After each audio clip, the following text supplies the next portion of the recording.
ada tujuan pembelajaran. Tujuan pembelajaran merupakan suatu target yang ingin dicapai oleh kegiatan pembelajaran. Tujuan pembelajaran ada 4. Yang pertama, tujuan pendidikan nasional. Tujuan pendidikan nasional merupakan tujuan jangka panjang yang ingin dicapai dan didasari oleh falsafah negara Indonesia atau didasari oleh Pancasila. Yang kedua, ada tujuan institusional atau lembaga. Tujuan lembaga ini merupakan penjabaran dari tujuan pendidikan sesuai dengan jenis dan sifat lembaga sekolah atau lembaga pendidikan. Yang ketiga, ada tujuan kurikuler. Tujuan kurikuler adalah tujuan yang ingin dicapai oleh setiap bidang studi. Tujuan ini dapat dilihat dari garis-garis besar program pengajaran setiap bidang studi. Yang keempat, ada tujuan instruksional atau tujuan pembelajaran. Tujuan instruksional adalah tujuan yang ingin dicapai dari setiap kegiatan instruksional atau pembelajaran. Yang kedua, ada materi pembelajaran. Materi pembelajaran pada dasarnya adalah isi dari kurikulum, yakni berupa mata pelajaran atau bidang studi dengan topik atau subtopik yang dengan rinciannya. Secara umum, isi kurikulum itu dapat dipilah menjadi 3 unsur utama. Yang pertama, logika atau pengetahuan tentang benar salah berdasarkan prosedur keilmuan. Yang kedua, ada etika atau pengetahuan tentang baik buruk berupa muatan nilai moral. Yang ketiga, ada etika atau pengetahuan tentang indah jelek berupa muatan nilai seni.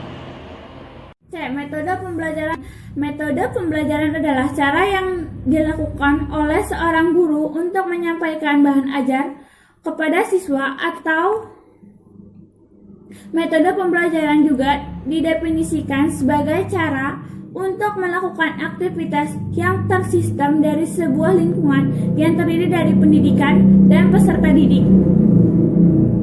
untuk saling berinteraksi dalam melakukan suatu kegiatan sehingga proses pembelajaran berjalan dengan baik dalam arti tujuan pengajar tercapai.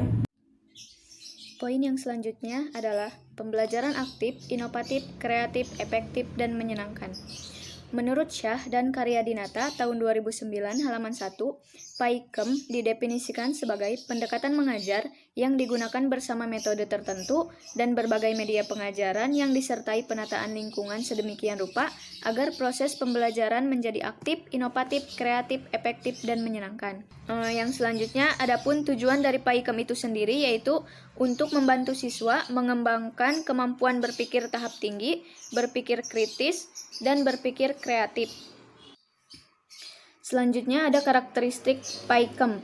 Menurut Syah dan Karyadinata tahun 2009, karakteristik PAIKEM itu sendiri yaitu yang pertama berpusat kepada siswa, yang kedua belajar yang menyenangkan, yang ketiga berorientasi pada tercapainya kemampuan tertentu, yang keempat belajar secara tuntas, yang kelima belajar secara berkesinambungan, dan yang terakhir belajar sesuai dengan kekinian dan kedisinian. Hubungan pembelajaran aktif, inovatif, kreatif, dan menyenangkan. Pembelajaran aktif, inovatif, kreatif, dan menyenangkan lebih memungkinkan peserta didik dan guru sama-sama aktif terlebih dalam pembelajaran. Selama ini kita lebih banyak mengenal pendekatan konvensional, hanya guru yang aktif atau monologis. Sementara para siswa pasif, sehingga pembelajaran menjadi majemuk, tidak menarik dan tidak menyenangkan, bahkan kadang-kadang menakuti siswa, dan guru mengupayakan segala cara kreatif untuk melibatkan semua siswa dalam proses pembelajaran. Pembelajaran ini dilandasi oleh falsafah konstruktivisme yang menekankan agar peserta didik mampu mengintegrasikan gagasan baru dengan gagasan atau pengetahuan awal yang telah dimilikinya, sehingga mereka mampu membangun makna bagi fenomena yang berbeda.